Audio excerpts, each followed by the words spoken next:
నమస్తే, welcome to Ahalya TV news. ఈనాటి వార్తా విశేషాలు. జిల్లాల పునర్వ్యవస్థీకరణ సమస్యల పరిష్కారానికి ప్రభుత్వం చర్యలు వేగవంతం చేసింది. ఈ నెల 29 నుంచి క్షేత్రస్థాయిలో పర్యటించి అధికారులు, ప్రజాప్రతినిధులు, ప్రజల అభిప్రాయాలు సేకరిస్తామని మంత్రులు అనగాని సత్యప్రసాద్, నాదెండ్ల మనోహర్ తెలిపారు.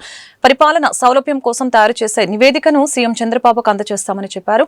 జిల్లాలు, మండలాలు, గ్రామాల సరిహద్దు పేర్ల మార్పు, చేర్పులపై మంత్రివర్గ ఉపసంఘం చర్చించింది. సమావేశంలో అనగాని, నారాయణ, నిమ్మల, అనిత, బీసీ జనార్దన్ రెడ్డి, నాదెండ్ల మనోహర్ పాల్గొన్నారు. 1974 ఆంధ్రప్రదేశ్ డిస్ట్రిక్ట్స్ ఫార్మేషన్ యాక్ట్ ప్రకారంగా 26 జిల్లాలు చేశారు. అయితే అప్పుడు జరిగిన తొందరపాటుతనం అవ్వచ్చు, లేకపోతే కొన్ని ఒత్తిడులు అవ్వచ్చు, అనుకూలంగా జరగలేదనే భావంతో ఒక జీవోం ఏర్పాటు చేసి వాటికి పరిపాలనా సౌలభ్యం ఉండే విధంగా, అలాగే ఎవరికైతే యాక్సెసిబిలిటీ బాగుంటుందో, ఎక్కడికైతే మండలాలకి ఎలా ఉంటుందో ఆ యాక్సెసిబిలిటీ, అలాగే జియోగ్రఫిక్గా, అలాగే రెవెన్యూ ఆర్జించే విధంగా డెమోగ్రాఫిక్గా కూడా ఎలాగైతే ఉండాలో అవన్నీ కూడా అధ్యయనం చేయడం కోసం గ్రూప్ ఆఫ్ మినిస్టర్స్ చేయడం జరిగింది. దాంట్లో భాగంగా ఈరోజు మొట్టమొదటి మీటింగ్ చాలా సక్సెస్ఫుల్గా జరిగింది. అలాగే ఏదైతే రాష్ట్ర నలుమూల నుంచి కూడా మాకు వచ్చినటువంటి అన్ని రిప్రజెంటేషన్స్ పైన కూడా చర్చించడం జరిగింది. అలాగే ఈ నెల 28, 29, 30, 31 తారీఖుల్లో క్షేత్రస్థాయిలో ఈ యొక్క జియోఎం ప్రజాప్రతినిధులతో అలాగే అధికారులు పర్యటించి ఒక మంచి ఆంధ్ర రాష్ట్రం ఎలా చేస్తే బాగుంటుంది, పరిపాలన సౌలభ్యం బాగుండి వాళ్ళందరూ కూడా సకాలంలో అన్ని సర్వీస్ ఇచ్చే విధంగా ఈ కార్యక్రమం ఉంటుంది. అలాగే గ్రీవెన్స్ అన్ని కూడా సెప్టెంబర్ 2వ తారీఖు నాటి క్లోజ్ చేసే విధంగా, ఎందుకంటే ఈ రోజు నుంచి వారి యొక్క గ్రీవెన్స్ అందరూ కూడా కలెక్టర్స్కి ఇవ్వచ్చు. మేము వెళ్ళినప్పుడు మా చేతికి మాకు ఇవ్వచ్చు, కానీ సెప్టెంబర్ 2కి అది పూర్తి చేసి సెప్టెంబర్ 15 నాటికల్లా ఈ జియోఎం గౌరవ ముఖ్యమంత్రి గారికి నివేదిక ఇస్తుంది. అవన్నీ కూడా మనం డిసెంబర్లో పూర్తి చేయాలి. కాబట్టి అందరూ కూడా దీన్ని శ్రద్ధగా తీసుకుని ఈ రాష్ట్రానికి ఒక మంచి వాతావరణం క్రియేట్ చేయాలని చెప్పేసి నేను కోరుతా ఉన్నాను. Thank you. చిన్న క్లారిఫికేషన్ అండి. క్షేత్రస్థాయిలో మంత్రుల పర్యటన 29, 30 తారీఖున ఉమ్మడి 13 జిల్లాలతో పాటు గిరిజన ప్రాంతాల్లో చాలా మంది ఈ సమస్య పైన కొంచెం వాళ్ళ మనోభావాలు వ్యక్తపరచడానికి కోసం ఆ వెసులుబాటు కల్పించడానికి 2 ప్రాంతాల్లో వాళ్ళకి అవకాశం కల్పించాలని నిర్ణయించుకున్నాం. ఒకటి ఏంటంటే ఏఎస్ఆర్ జిల్లాలో పాడేరులో, మరొకటి రంపచోడవరం, తర్వాత ఈ ముంపు ప్రాంతాల్లో గురైన ఆ 7 మండలాలు పాపం వాళ్ళు చాలా ఇబ్బందులు పడుతున్నారు. సో ఎక్కడనేది హోమ్ మినిస్టర్ గారు డిసైడ్ చేస్తారు. ఆ ప్రాంతాల్లో కూడా పర్యటించి అక్కడ వాళ్ళందరికీ కూడా ఒక అవకాశం కల్పించి మా మంత్రులందరితో కూడా ఒక సమావేశం అక్కడ ఏర్పాటు చేస్తే వాళ్ళు ఆ గ్రీవెన్సెస్ ఇచ్చి దాని ప్రకారంగా గౌరవ ముఖ్యమంత్రి గారికి నివేదిక. మద్యం కేసు నిందితులకి ఈ నెల 26 వరకు కోర్టు రిమాండ్ పొడిగించింది. ఈ కేసులో అరెస్టై నిందితులకి ఇవాళ్టితో రిమాండ్ గడువు ముగియడంతో సిట్ అధికారులు వారిని కోర్టు ముందు హాజరుపరిచారు. విజయవాడలోని జిల్లా జైల్లో రిమాండ్లో ఉన్న 9 మంది నిందితులు రాజ్, కేశరెడ్డి, చాణక్య, దిలీప్, సజ్జల శ్రీధర్ రెడ్డి, ధనుంజయ రెడ్డి, కృష్ణమోహన్ రెడ్డి, గోవిందప్ప బాలాజీ, జైలులో చెవిరెడ్డి భాస్కర్ రెడ్డి, వెంకటేశు నాయుడు, గుంటూరు జిల్లా కారాగారంలో రిమాండ్లో ఉన్న నవీన్ కృష్ణ, బాలాజీ కుమార్ యాదవ్ తో పాటు రాజమండ్రి కేంద్ర కారాగారంలో రిమాండ్లో ఉన్న మిథున్ రెడ్డిని విజయవాడ ఏసీబీ కోర్టులో జడ్జి ముందు ప్రవేశపెట్టారు.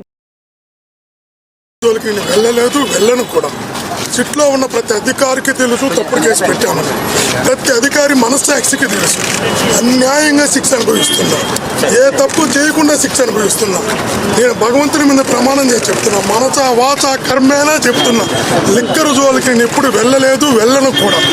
ఈ రోజు కావాలనే జైల్లో పెట్టారు, జైల్లో పెట్టి హింసిస్తున్నారు. కొత్త రూల్స్ అంతా తీసుకొచ్చారు. ఈరోజు శిక్షను అనుభవిస్తాం, ఈ కష్టాలు భరిస్తాం, చేయని తప్పుకి శిక్ష అనుభవిస్తాం. కానీ చేసిన ప్రతి తప్పుకి ఈ రోజు ఏదైతే చిట్టు వాళ్ళు చేస్తున్నారో ప్రతి తప్పుకి దేవుడు అనే వ్యక్తి ఉన్నాడు. God is the supreme, nature is the supreme. ఎవరు తప్పించుకోలేరు. రాజధాని అమరావతిలో బసవతారకం క్యాన్సర్ ఆసుపత్రి నిర్మాణ పనులకు శంకుస్థాపన జరిగింది. బసవతారకం క్యాన్సర్ ఆసుపత్రి ట్రస్ట్ చైర్మన్ బాలకృష్ణ తుళ్లూరు సమీపంలో నిర్మాణ పనులు ప్రారంభించారు. 2019లోనే శంకుస్థాపన జరిగినప్పటికీ ఆ తర్వాత రాష్ట్రంలో అంధకార పరిస్థితులు ఏర్పడ్డాయని బాలకృష్ణ తెలిపారు. ఆనాడు ఆసుపత్రి నిర్మాణ పనులు చేపట్టలేకపోయామని అన్నారు. కూటమి ప్రభుత్వం వచ్చాక పండుగ వాతావరణంలో ఇవాళ నిర్మాణ పనులు తిరిగి ప్రారంభించామని చెప్పారు. బసవతారకం క్యాన్సర్ ఆసుపత్రి లాభాపేక్ష కోసం కాదని దాతల సహకారంతో నడుస్తుందని బాలకృష్ణ స్పష్టం చేశారు. అమరావతిలో క్యాన్సర్ ఆసుపత్రికి మొదటి విడతలో 750 కోట్ల రూపాయలు ఖర్చు చేస్తున్నామని, 2028 కల్లా పనులు పూర్తి చేస్తామని బాలకృష్ణ తెలిపారు. सत्त्वमिमतितौ नामनन्दाय धीरावनसावाधमकृता मीवाऋषुकवत्सन्वीमीताभस्वत्यनुपमा तस्याः शिखाय मध्ये परमात्मा व्यवस्थितः स ब्रह्म स शिवः स हरिसेन्द्र स्वाक्षरः परमः सराट् यो मां पुष्पं वेद पुष्पवान् प्रजावान्।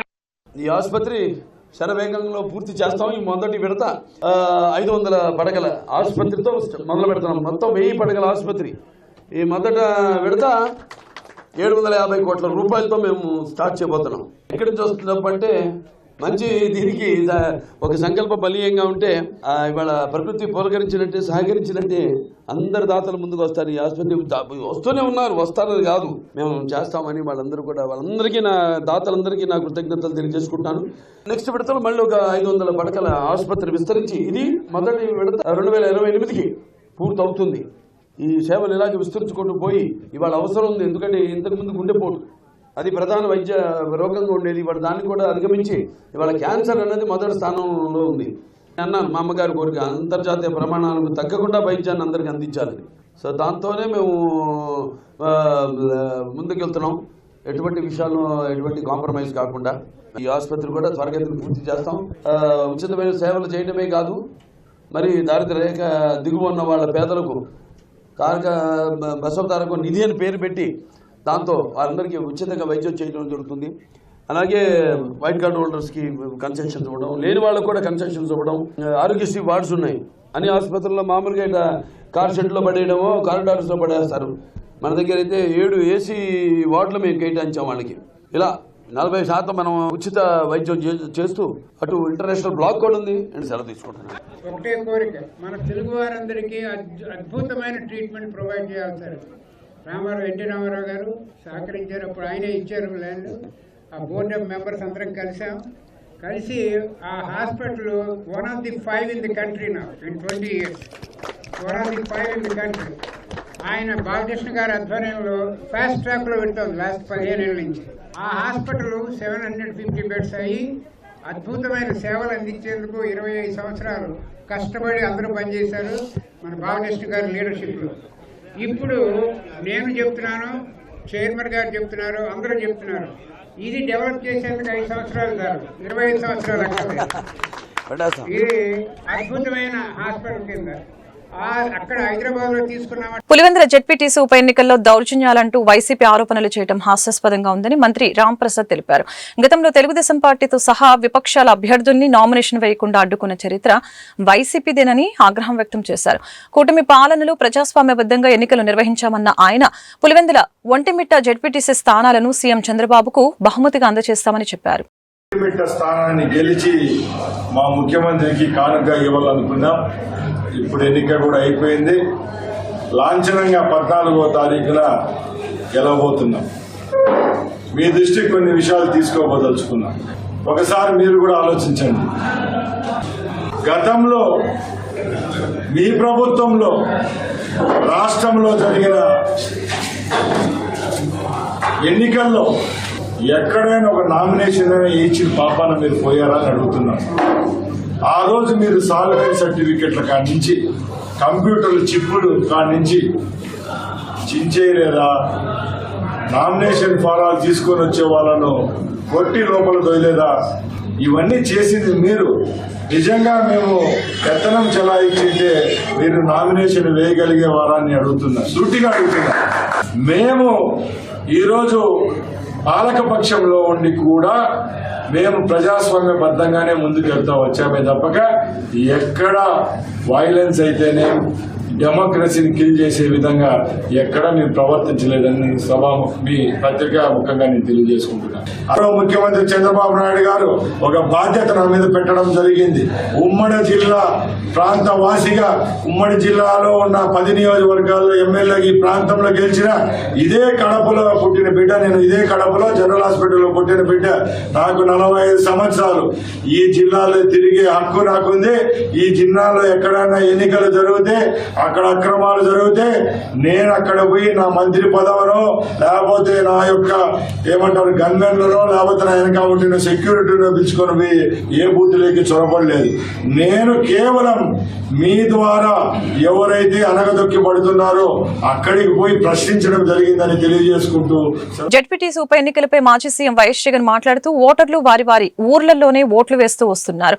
ఈ ఎన్నికలకు సంబంధించి బూతులు అటు ఇటు మార్చేసి కుట్రలకు తెరతీసిన చంద్రబాబు 6 పోలింగ్ బూతులు ఒక గ్రామం నుంచి మరొక గ్రామానికి మార్చారు. నల్లపురెడ్డి పల్లె వాళ్ళు ఎర్రబల్లి వచ్చి ఓట్లు వేయాలి, ఎర్రబల్లి వాళ్ళు నల్లపురెడ్డి పల్లె వెళ్లి ఓట్లు వేయాలి, నల్లపురెడ్డి పల్లె వాళ్ళు నల్లగొండవారి పల్లె వెళ్లి ఓటు వేయాలి, నల్లగొండవారి పల్లె వాళ్ళు నల్లపురెడ్డి పల్లె వెళ్లి ఓట్లు వేయాలి. వెళ్లే రహదారిలోనే ఓటర్లను భయభ్రాంతులకు గురి చేయాలి, దాడి చేసి అడ్డగించాలి. నిన్న జరిగింది మొత్తం అదే. పులివెందుల 6 పంచాయతీలకు సంబంధించి 15 పోలింగ్ బూతులకు భద్రత పేరుతో 700 మంది పోలీసులను పెట్టారు. ఇతర ప్రాంతాల నుంచి వచ్చిన టీడీపీ వాళ్ళు తెల్లవారుజామునే పాకా వేశారు. ఒక్కో బూత్కి 400 మందికి పైగా వచ్చారు. ఒక్కొక్క ఓటర్కి ఒక్కొక్క రౌడీని పెట్టారు. ఈ ఎన్నికలు స్వేచ్ఛగా జరిగాయని చెప్పగలరా?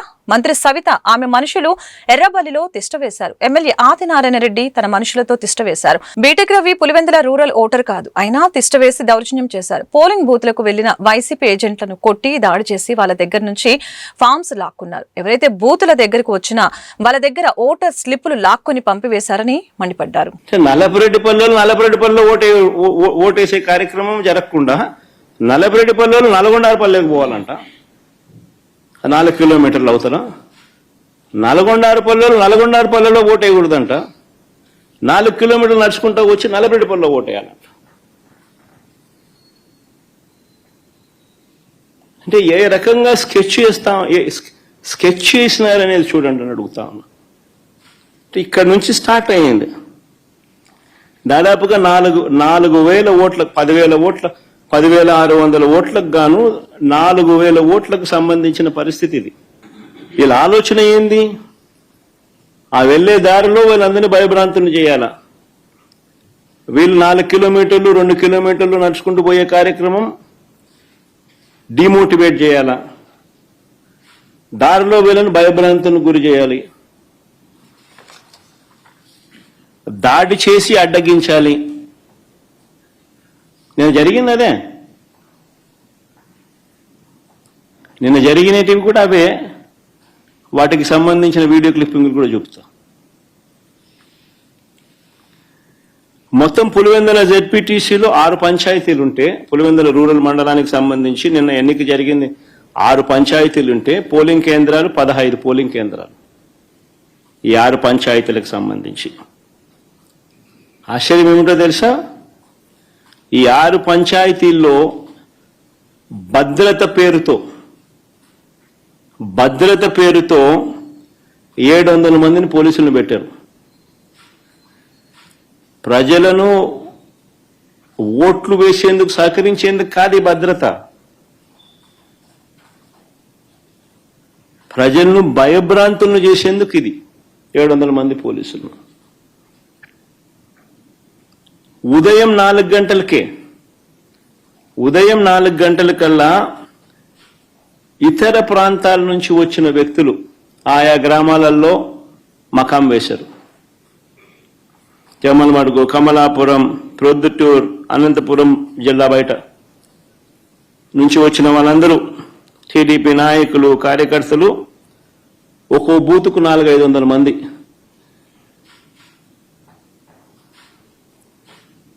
బయట వాళ్ళు వచ్చి పాగేసినారు. పోలీసుల సమక్షంలోనే, పోలీసుల దగ్గరుండి ప్రోత్సహిస్తూ. దేశభక్తి ఉప్పొంగేలాగా మువ్వెన్నెల జెండా ఎగరాలని బీజేపీ రాష్ట్ర అధికార ప్రతినిధి వల్లూరు జయప్రకాష్ నారాయణ తెలిపారు. ఆజాదీ కా అమృత్ మహోత్సవంలో భాగంగా హర్ ఘర్ తిరంగా యాత్ర చేస్తున్నామని పేర్కొన్నారు. భారతదేశంలోని ప్రతి ఇంటిపై జాతీయ జెండా ఎగరవేయాలని దేశవ్యాప్తంగా హర్ ఘర్ తిరంగా ర్యాలీలు నిర్వహిస్తున్నామని చెప్పారు. బీజేపీ జిల్లా అధ్యక్షులు చెరుకూరి తిరుపతిరావు ఆధ్వర్యంలో హర్ ఘర్ తిరంగా ర్యాలీ బ్రాడీపేట నుంచి శంకర్ విలాస్ వరకు కొనసాగింది. ఈ సందర్భంగా జయప్రకాష్ నారాయణ తిరుపతిరావుతో కలిసి మీడియాతో మాట్లాడారు. ప్రతి భారతీయుడు జాతీయ పతాకాన్ని గౌరవించాలి. వికసిత్ భారత్ లక్ష్యంగా ప్రజలందరూ స్వాతంత్ర ఉద్యమంలో ప్రాణ త్యాగాలు చేసిన మహనీయులను స్మరించుకోవాలి. భారతదేశం ప్రపంచంలోనే ముందుండాలనే సంకల్పంతో రాబోయే 100వ సంవత్సరం నాటికి అన్ని రంగాల్లో అభివృద్ధి చెందాలని అన్నారు. కేంద్ర ఎన్నికల కమిషన్ ఎవరి జేబు సంస్థ కాదని వివరించారు. తిరంగా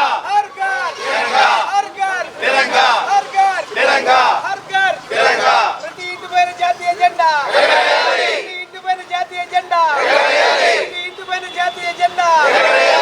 ముఖ్యంగా ఈరోజు ఆజాదీ కా అమృత మహోత్సవంలో భాగంగా ఈ దేశంలో 75 సంవత్సరాలైన సందర్భంగా స్వాతంత్రం వచ్చి నరేంద్ర మోదీ గారి పిలుపు మేరకు దేశవ్యాప్తంగా కూడా మనం హర్ ఘర్ తిరంగా పేరుతోటి ప్రతి ఇంటిపైన కూడా త్రివర్ణ పతాకం ఎగురవేయాలి అని, ప్రతి ఒక్కళ్ళు కూడా జాతీయ భావన ఉండాలని, కులాలకి మతాలకి ప్రాంతాలకి అతీతంగా యావత్ దేశం ఒక తాటిపైకి వచ్చి అందరూ కూడా మన జాతీయ భావనతో భాగంగా మన జెండాలను ఎగరవేయాలని, మన జెండాని ఎగరవేయటం మాత్రమే కాదు, స్వాతంత్ర సమరయోధులు ఎవరైతే ఉన్నారో వారందరినీ కూడా ఈ సందర్భంగా తలుచుకొని ప్రతి ఇంటిపైన కూడా ప్రతి ఒక్క వ్యక్తి కూడా జెండాని ఎగరవేస్తూ మనందరం కూడా వందే మాతర నినాదాలతోటి జనగణమన పాడుకుంటూ చేయవలసినటువంటి అవసరం నరేంద్ర మోదీ గారు చెప్పడం జరిగింది. అదేవిధంగా మనం ఇవాళ గుంటూరు నగరంలో కూడా జిల్లా అధ్యక్షులు తిరుపతిరావు గారి ఆధ్వర్యంలో మనం బ్రాడీపేటలో కూడా ఈ కార్యక్రమాన్ని నిర్వహించుకుంటా ఉన్నాం. అందరికీ కూడా ఈ సందర్భంగా దేశవ్యాప్తంగా ఉన్నటువంటి ప్రజలందరికీ కూడా ఒకటే విజ్ఞప్తి చేస్తున్నాం. మనందరం కూడా అన్ని మతాలకి కులాలకి అతీతంగా జాతీయ భావనతోటి ఒక్కటిగా ఉండి మనం ముందుకు వెళ్ళవలసిన అవసరం ఉంది.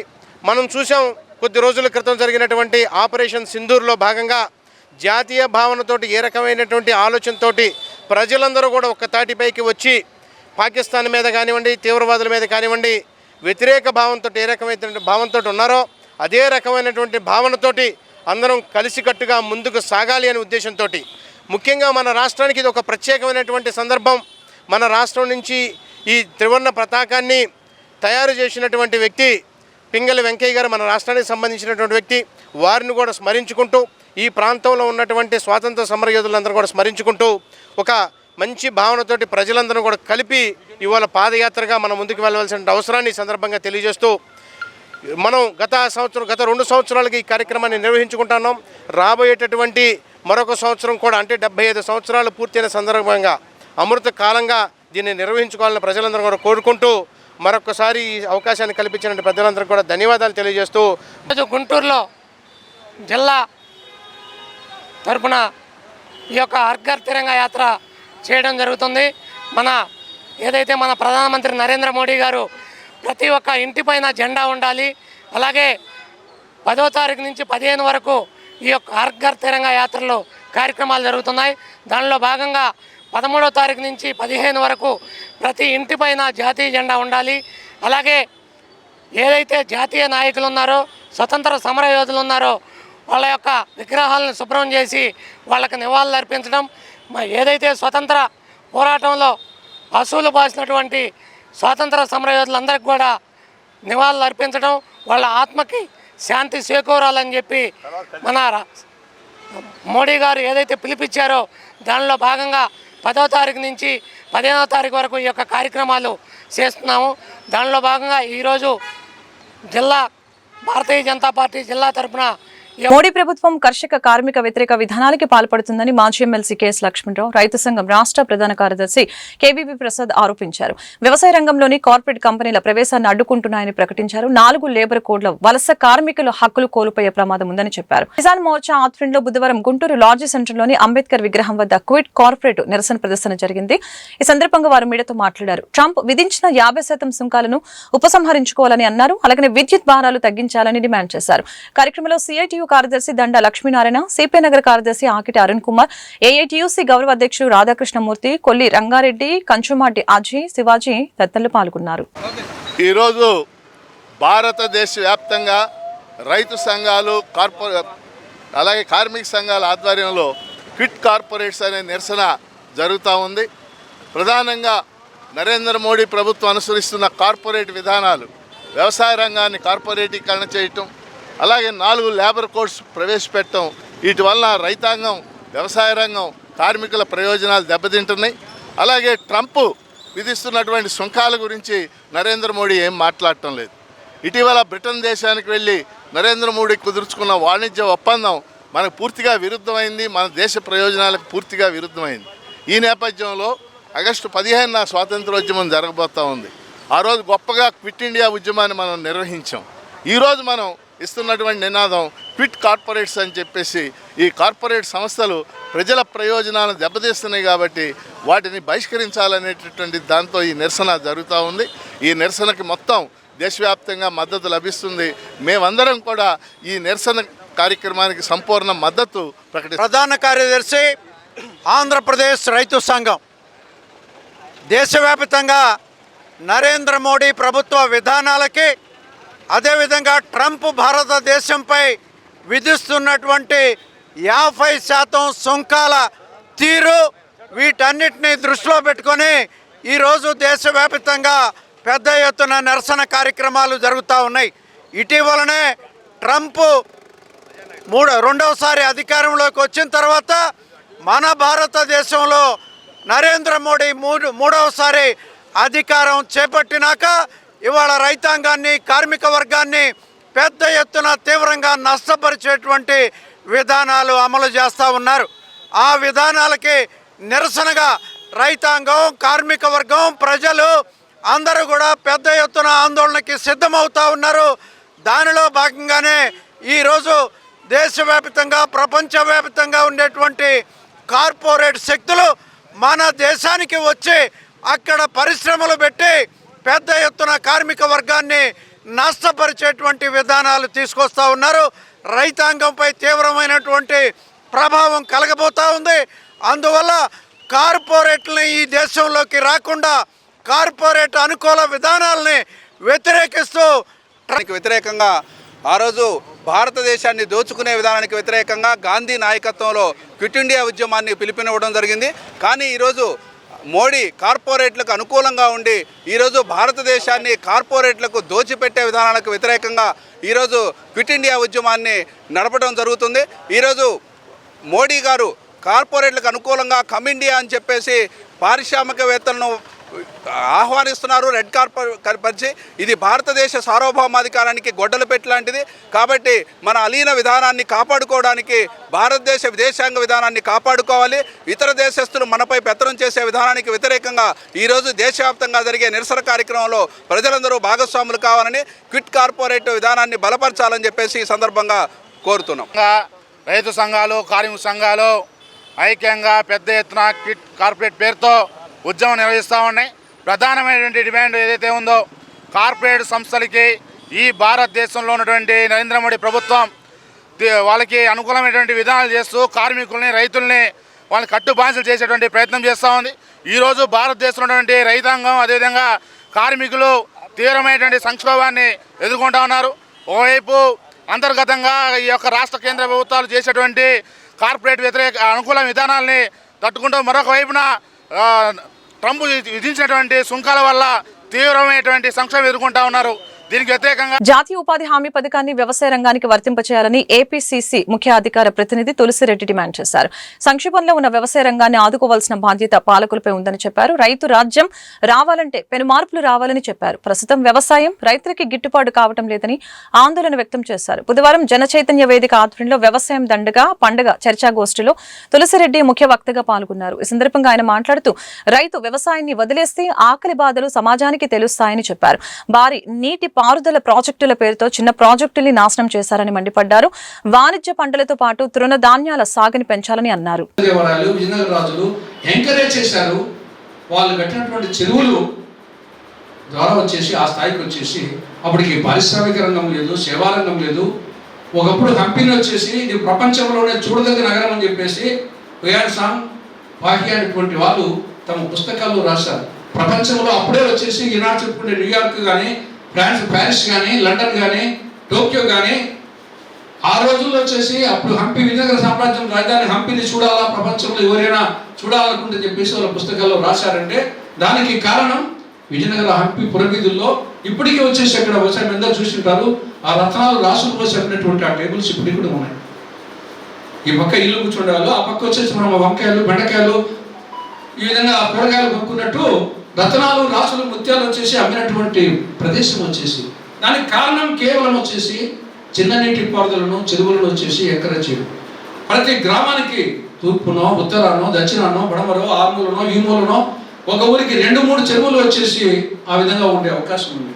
దాని కింద సాగునీరు, త్రాగునీరు, పశుపక్షాలకు, జంతుజాలాలకు, భూగర్భ జలాలు వచ్చేటి.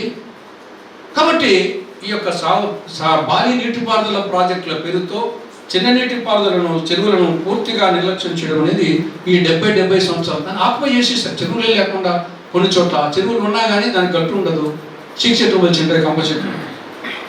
తర్వాత పాడి పంటలు, నేను ముందే చెప్పినట్టు గురజాడ కూడా పాడి పంటలు పొంగి పొరలే, పాడి పంట తర్వాతనే పంట చెప్పాడు, ముందు పాడి చెప్పాడు.